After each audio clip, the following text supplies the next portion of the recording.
we're now going to look at Charles Orleans, a French prince and poet who was captured at the Battle of Agincourt in 1415 and was brought to England as a prisoner for 25 years. Now there he wrote a beautiful collection of French poems, and then sometime around 1435 he decides to try his hand at English poetry, uses some of that French book, writes English versions of those poems using the same stories because it's a sequence, as you know, and also writes new English poems to add to it. Now the book is about a boy brought into manhood through an allegorical story, falls in love with a girl, feels the contradictory and painful experiences of love, and then his lady is suddenly dead. Now he gets word that she's sick in Ballade 55. Then by Ballade 57, he finds out that she is dead. So the allegorical figure of death looms over the work. Now what's interesting about Charles' English book and his French book is how we can look at the way the modern author emerges. Taking the idea from Mary-Jo and Chaucer, Charles Orleans names himself throughout this book. For example, at the beginning of the book, Charles is made an official member of Love's retinue or entourage in a letter that Love sends to all his lords and servants. Since greetings in a medieval letter are always in the third person, the god Cupid and Venus the goddess, which power has on all worldly gladness. That's the addressing now. We heartily greetings send of our humblest to lovers all, doing you wit, letting you all know, the Duke that folks call of Orleans, we him admit. Writing poetic letters is part of the Roman tradition that survives into English literature.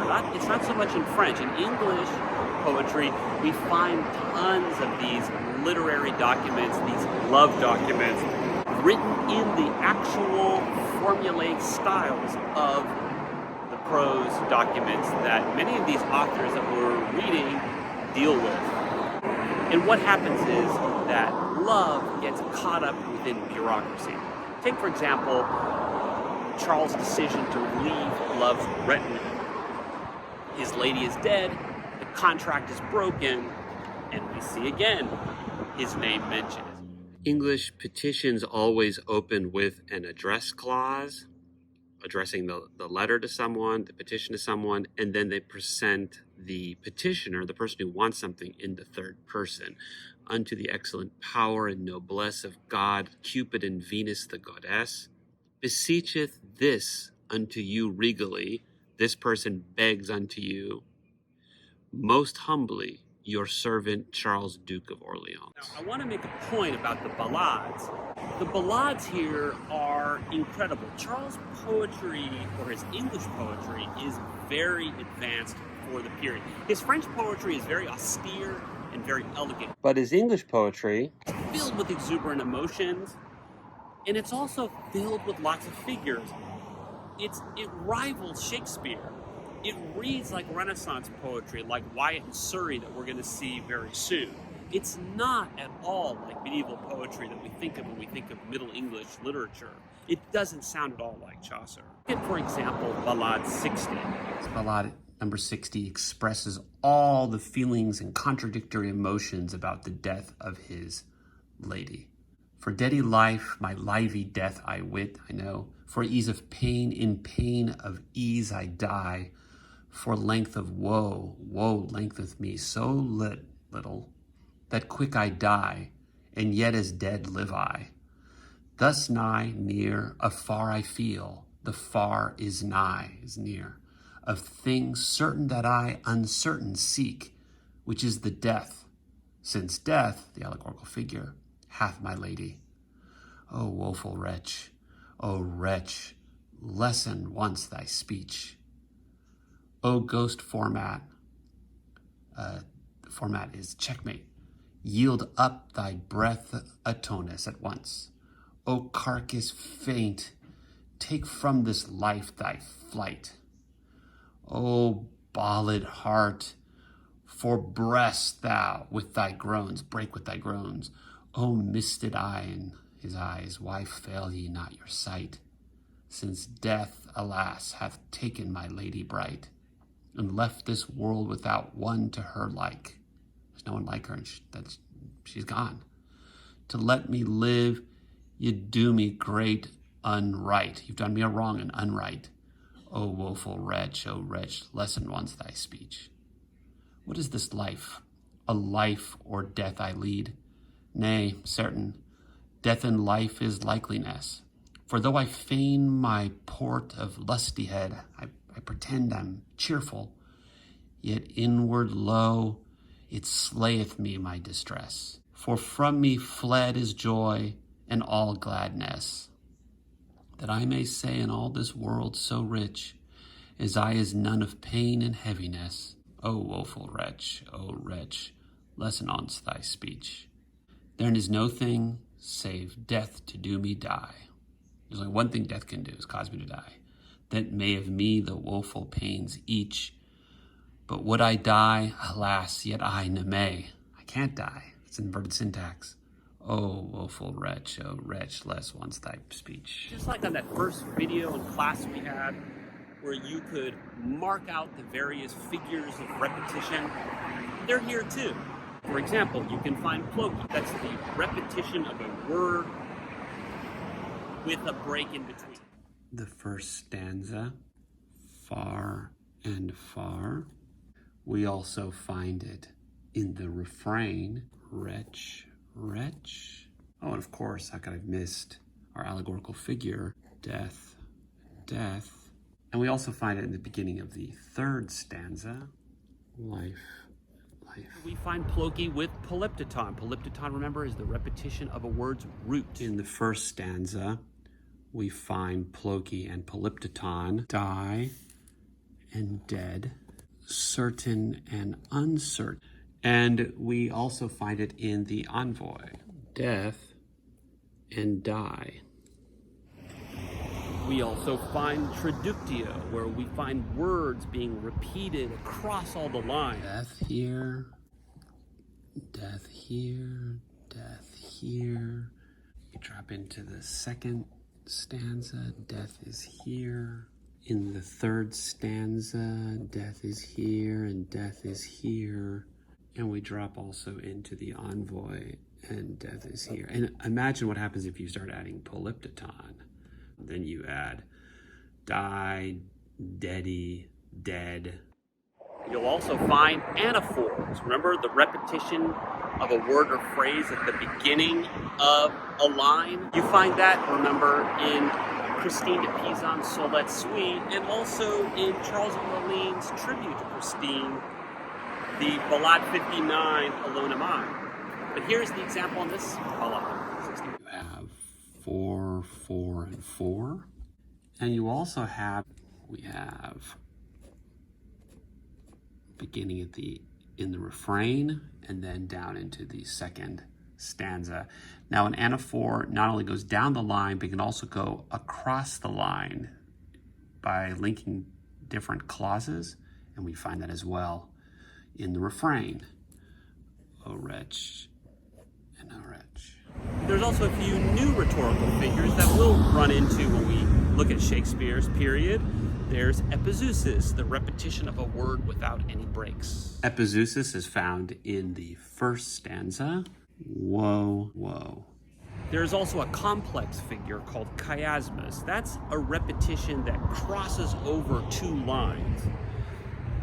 It looks like this. Chiasmus means cross, and you can see the cross right here, right?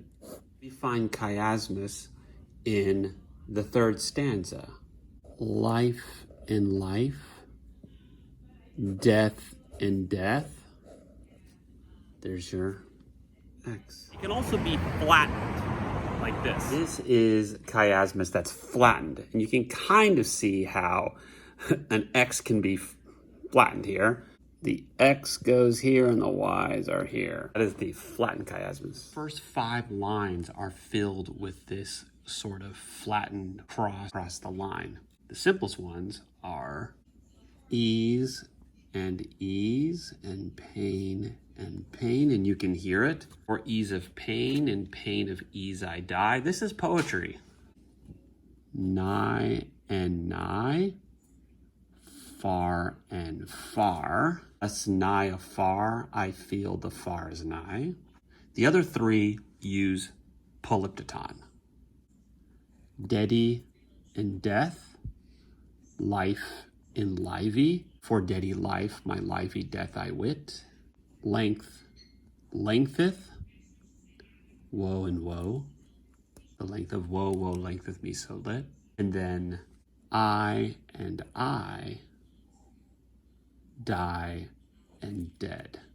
That quick I die and yet as dead live I. This is how poetry is written. This is poetry, and this type of extreme use of figures will be everywhere in the Renaissance period. And when you put antithesis, that's contradictions, close together, an adjective and a noun, qualifying each other, living death, deadly life in this case, we call that figure oxymoron, and we'll see that as well when we look at the sonnets of Petrarch. There's lots of antithesis here, putting death and life in contradiction or opposition. That's what antithesis is. But there is an extreme case of antithesis that we call oxymoron, and we find it here in Charles of Orleans. It's a marker that he knows Italian poetry and knows Petrarch. Deady life and lively death. And you also see him trying to work with the idea of it as well. Here, dead live. This is different from antithesis, where you are merely making the contrast, but there's separation in words. Here, the contrasts are modifying a noun in this case. Death modifies life, life modifies death, and dead and live are put close to each other. In fact, antithesis and these chiasmus using antithesis and oxymoron, they highlight love's contradictory states, right? The experience of love. All these figures signal a life grappling with the enormity of his loss. Let's listen to that poem again. Deady life, my lively death I wit. For ease of pain, in pain of ease I die. For length of woe, woe lengtheth me so lit, that quick I die, and yet as dead live I. Thus nigh, afar I feel, the far is nigh, of things certain that I uncertain seek, which is the death, since death hath my lady. O woeful wretch, O wretch, lessen once thy speech. O ghost format, yield up thy breath atonus. O carcass faint, take from this life thy flight. O ballad heart, for breast thou with thy groans. O misted eyes, why fail ye not your sight? Since death, alas, hath taken my lady bright, and left this world without one to her like. To let me live, ye do me great unright. O woeful wretch, O wretch, lessen once thy speech. What is this life? A life or death I lead? Nay, certain, death and life is likeliness. For though I feign my port of lusty head, yet inward low it slayeth me my distress. For from me fled is joy and all gladness, that I may say in all this world so rich, as I is none of pain and heaviness. O woeful wretch, O wretch, lessen on's thy speech. There is no thing save death to do me die, that may of me the woeful pains each. But would I die, alas, yet I ne may. O woeful wretch, O wretch, less once thy speech. Alright guys, don't forget to like and subscribe and ring that notification bell.